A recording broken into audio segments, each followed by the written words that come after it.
السلام علیکم ورحمۃ اللہ وبرکاتہ۔ محترم سامعین، آج کے ٹاپک میں ایک شرعی مسئلے کی وضاحت کرنا مقصود ہے۔ وہ شرعی مسئلہ یہ ہے، جب کسی انسان سے گناہ ہو جائے اس کا توبہ کرنے کا کیا طریقہ کار ہے۔ محترم سامعین، واضح رہنا چاہیے،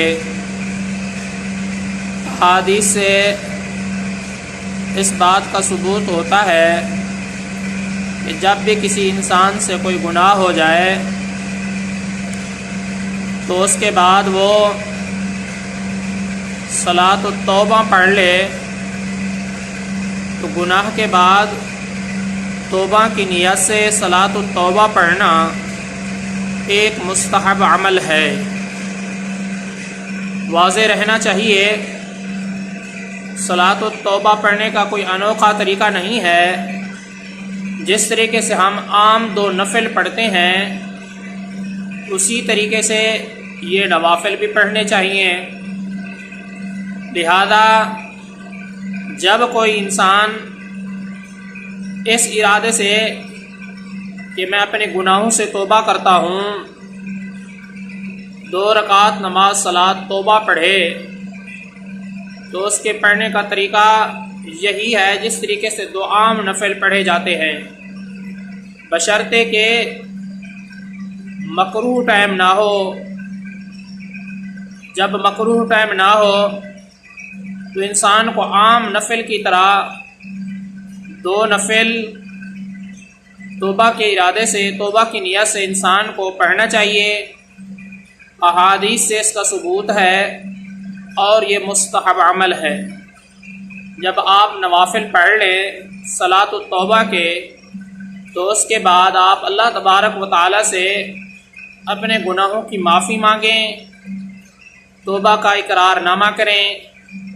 اس طریقے سے توبہ کا مطلب بھی یہی ہوتا ہے، جتنے بھی تم لوگوں نے گناہ کیے ہیں، میں نے کیے ہیں، تم نے کیے ہیں، کسی بھی انسان نے جتنے بھی گناہ کیے ہیں، تمام گناہوں پر شرمندگی کا اظہار کرے اور آئندہ کوئی بھی گناہ نہ کرنے کا پختہ ارادہ کر لے، پختہ عزم کر لے۔ اس کو توبہ کہا جاتا ہے۔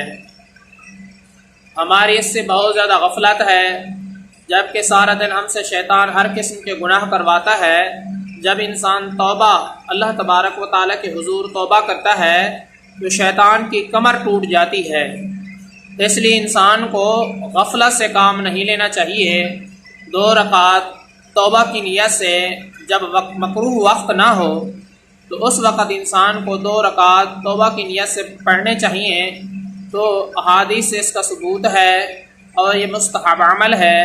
اور اس کے بعد اللہ تبارک و تعالی سے دعا مانگنی چاہیے، یہ اقرار کرنا چاہیے کہ جتنے بھی میں نے گناہ کیے ہیں میں ان تمام گناہوں پر شرمندہ ہوں، اور آئندہ اپنے گناہ کے نہ کرنے کا پختہ ارادہ کر لے تو اس کو توبہ کہا جاتا ہے۔